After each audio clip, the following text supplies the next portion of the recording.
നമസ്കാരം.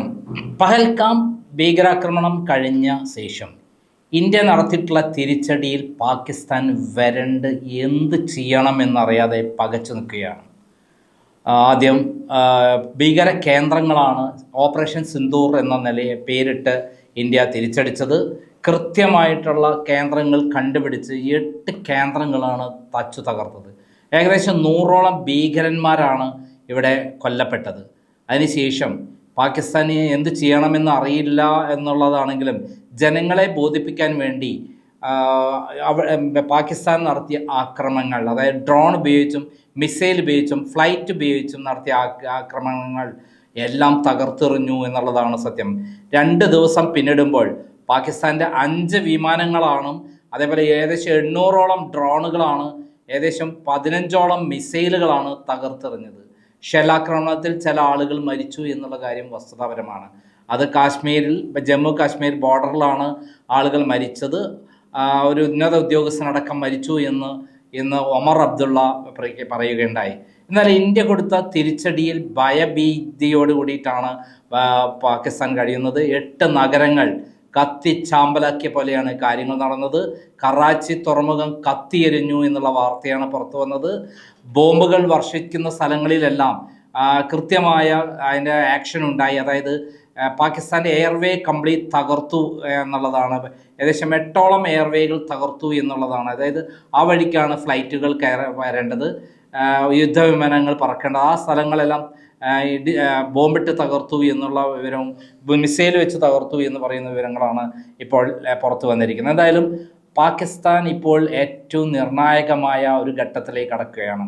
അവിടെ അണുവായുധം ഉപയോഗിക്കുന്നത് സംബന്ധിച്ച്, അല്ലെങ്കിൽ അണുവായുധം സംരക്ഷിക്കുന്നത് സംബന്ധിച്ച് ഉന്നതതല യോഗമാണ് പാകിസ്ഥാൻ പ്രധാനമന്ത്രി ഷഹബാസ് ഷെറീഫ് ഇപ്പം വിളിച്ചു കൂട്ടിയിരിക്കുന്നത്. അതായത് പാകിസ്ഥാൻ്റെ കൈവശം അണുവായുധങ്ങൾ ഉണ്ടെന്നുള്ള കാര്യം വളരെ സത്യമാണ്. പ്രതിരോധ മന്ത്രി കൃത്യമായി പലപ്പോഴും ഇന്ത്യയെ വെല്ലുവിളിച്ചുകൊണ്ട് ഭീഷണിപ്പെടുത്തിക്കൊണ്ട് പറഞ്ഞത് ഞങ്ങളുടെ കൈവശം അണുവായുധങ്ങളുണ്ട്, ഈ അണുവായുധങ്ങൾ ഞങ്ങൾ ഉപയോഗിക്കും എന്ന് ഭീഷണിപ്പെടുത്തിയിരുന്നു. എന്നാൽ ഇന്ത്യയെ സംബന്ധിച്ചിടത്തോളം ആ അണുവായുധങ്ങൾ അതിൻ്റെ മർമ്മസ്ഥാനത്ത് തന്നെ പുലിമടയിൽ കയറി ആക്രമിച്ച് നശിപ്പിക്കുന്നത് പോലെ അപ്പോൾ അതിൻ്റെ യഥാർത്ഥ സ്ഥലത്ത് ആക്രമണം നടത്തിയ നിർവീര്യമാക്കാനുള്ള പരിപാടികളാണ് ഇന്ത്യ ആസൂത്രണം ചെയ്യുന്നത്. ഇപ്പോൾ അവരുടെ മീറ്റിംഗ് നടന്നുകൊണ്ടിരിക്കുന്നു. ആ പാകിസ്ഥാൻ നടക്കുന്ന മീറ്റിങ്ങിൽ ഏറ്റവും സുപ്രധാനപ്പെട്ട കാര്യമെന്ന് പറയുന്ന അണുവായുധവുമായി ബന്ധപ്പെട്ട് 2 കാര്യങ്ങളാണ് അവർ പ്ലാൻ ചെയ്യുന്നത്. ഒന്ന്, അണുവായുധങ്ങൾ എങ്ങനെ സംരക്ഷിക്കാം. പാകിസ്ഥാൻ്റെ സകല മേഖലകളിലും മിന്നുന്ന തിരിച്ചടിയാണ് ബോംബാക്രമണത്തിലൂടെയും മിസൈൽ ആക്രമണത്തിലൂടെയും ഡ്രോൺ ആക്രമണത്തിലൂടെയും ഇന്ത്യ കൊടുത്തുകൊണ്ടിരിക്കുന്നത്. ബോംബ് മഴ തന്നെയാണ്, പെരുമഴയാണ് പാകിസ്ഥാനിൽ ഈ അടുത്ത 2 ദിവസങ്ങളിൽ ഉണ്ടായിട്ടുള്ളത്. ഇങ്ങോട്ട് തിരിച്ചടിച്ചതിന് അങ്ങോട്ട് കൊടുത്തത് വലിയ തിരിച്ചടി തന്നെയാണ് അവർക്ക് നേരിടേണ്ടി വന്നത്. അവർ ഇപ്പോൾ ഉപയോഗിച്ചൊരു തന്ത്രം വ്യോമ മേഖലയിലൂടെ മറ്റു രാജ്യങ്ങളുടെ ഫ്ലൈറ്റുകൾ പോകുമ്പോൾ അതിൻ്റെ പിന്നാലെ ഡ്രോണുകൾ അയക്കുക എന്നുള്ളതാണ്. ഇന്നലെ പത്രസമ്മേളനത്തിൽ ഇന്ത്യ കൃത്യമായി പറഞ്ഞു കഴിഞ്ഞു. അതിൻ്റെ വിഷ്വൽസ് പുറത്തുവിട്ട് കഴിഞ്ഞു. അതായത് പാകിസ്ഥാനിലൂടെ വ്യോമ പാതയിലൂടെ മറ്റു രാജ്യങ്ങളുടെ വിമാനങ്ങൾ പോകുമ്പോൾ അതിൻ്റെ പിന്നാലെ ഡ്രോണുകൾ അയച്ച് ഇന്ത്യയെ ആക്രമിക്കുക. അപ്പോൾ എന്തെങ്കിലും തരത്തിൽ തിരിച്ചടിച്ചാൽ അത് മറ്റു രാജ്യങ്ങളുടെ വിമാനങ്ങൾ തകർത്തു എന്ന പേര് ഇന്ത്യക്കുണ്ടാകും. അതുണ്ടാക്കാൻ വേണ്ടിയിട്ടാണ് പാകിസ്ഥാൻ ആ തന്ത്രം ഉപയോഗിച്ചത്.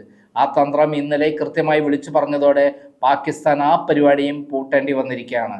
എന്തായാലും അണുവായുധം ഉപയോഗിക്കുന്നതുമായി ബന്ധപ്പെട്ട ഉന്നതതല യോഗമാണ് പാകിസ്ഥാൻ നടക്കുന്നത്. ആ ഉന്നതതല യോഗത്തിൽ വളരെ ശക്തമായ ഒരു തീരുമാനമെടുക്കുകയാണെങ്കിൽ ചിലപ്പോൾ മാനസിക വിഭ്രാന്തി ബാധിച്ച ഭരണാധികാരികൾ അണുവായുധങ്ങൾ ഉപയോഗിക്കാനുള്ള പ്ലാനുകൾ നടത്താനും സാധ്യതയുണ്ട്. പാകിസ്ഥാൻ ഇപ്പോൾ എന്ത് ചെയ്യണം? ഒരു ആയുധവും ഇന്ത്യയെ തൊടാൻ പറ്റുന്ന കാര്യമല്ല. വിമാനങ്ങൾ വെടിവെച്ചിടുന്നു, അവർ അയക്കുന്ന മിസൈലുകൾ തകർത്തിടുന്നു, ഡ്രോണുകളെല്ലാം അപ്പോൾ മരണമണി മുഴക്കിക്കൊണ്ട് തകർക്കുന്നു. പിന്നെ ആകപ്പാടുള്ളത് ബോർഡറിലേക്ക് അയക്കുന്ന ഷെല്ലുകളാണ്. അതുവഴി വീടുകൾക്ക് ആക്രമണം ഉണ്ടാകുകയും സിവിലിയൻസിനെ കൊല്ലുന്ന ഒരു പരിപാടിയാണ് അവർ ചെയ്യുന്നത്. ഇന്ത്യയുടെ സൈനിക താവളങ്ങൾ കേന്ദ്രീകരിച്ചിട്ടാണ് മിസൈലുകളും ഡ്രോണുകളും അയച്ചതെങ്കിലും ലക്ഷ്യസ്ഥാനം എത്തിയില്ല എന്നുള്ളത് മാത്രമല്ല, അതൊക്കെ തന്നെ അപ്പോൾ തന്നെ തകർത്തെറിയപ്പെട്ടു എന്നുള്ളതാണ് അവർക്ക് ഏറ്റവും വലിയ പ്രശ്നം എന്ന് പറയുന്നത്. അവരുടെ വിമാനങ്ങൾ F-16ഉം F-17 വിമാനങ്ങൾ 5 മൊത്തത്തിൽ തകർത്തിരിക്കുന്നത്. മിനിഞ്ഞാന്ന് 3, ഇന്നലെ 2 പൈലറ്റ്മാരെ ഇന്ത്യയുടെ പക്കൽ കൈവശം കിട്ടുകയും ചെയ്തു. ഈ വിധത്തിൽ പാകിസ്ഥാൻ എല്ലാം കൊണ്ടും വരണ്ട് നിൽക്കുന്ന സമയത്താണ് ബലൂചിസ്ഥാനിൽ കലാപം. ബലൂചിസ്ഥാൻ ലിബറേഷൻ ആർമി സ്വന്തം ഞങ്ങളുടെ നാടാണിത്, ഞാൻ പാകിസ്ഥാനിലെ അവിടെ ഓടിക്കോ എന്ന് പറഞ്ഞിട്ട് അവിടെയുള്ള ജീവനക്കാരെയും ഗവൺമെൻറ് ഉദ്യോഗസ്ഥന്മാരെയും അവിടെ പട്ടാളക്കാരെയും ഓട്ടിക്കുന്ന രംഗമാണ് പുറത്തു വന്നിരിക്കുന്നത്.